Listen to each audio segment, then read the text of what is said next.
Ya, ini sebenarnya hanya apa ya namanya? Upaya kita untuk memahami Yahudi, Kristen, Islam. Posisinya seperti apa gitu. Kalau ditanya sesama muslim, agama yang samawi yang mana? Sebagai orang Islam. Ya Islam. Tapi kalau bicara akademis, ranah akademis, mereka mau bilang agama samawi, Yahudi, Kristen, Islam, ya ranah akademis ya.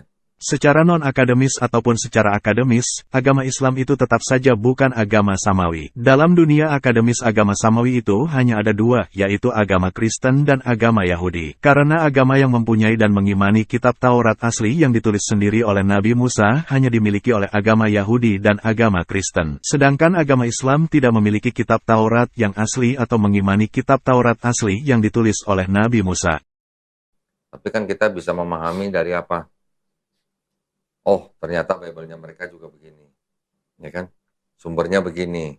Ada kesalahan begini. Terus konsep peribadatnya bagaimana? Konsep ketuhanannya bagaimana? Konsep keselamatannya bagaimana?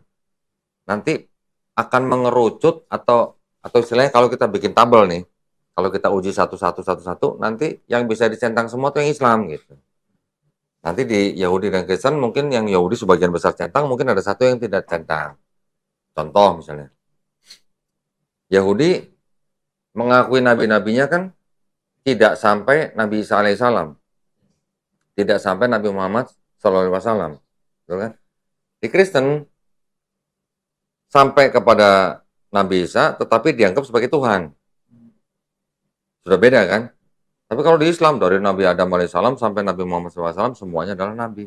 Agama Yahudi dan agama Kristen tidak mengimani satupun nabi-nabi yang beragama Islam, karena Allah Subhanahu wa Ta'ala bukan Tuhan dalam agama samawi. Jadi Don Ditan hanya berdusta bahwa agama Kristen menuhankan Nabi Islam yang bernama Isa alaihi salam agar sesuai dengan ajaran Islam dan membenarkan agama Islam. Padahal Allah Subhanahu wa Ta'ala ditolak sebagai Tuhan dan Isa alaihi salam sama sekali bukan Nabi apalagi Tuhan dalam agama Kristen.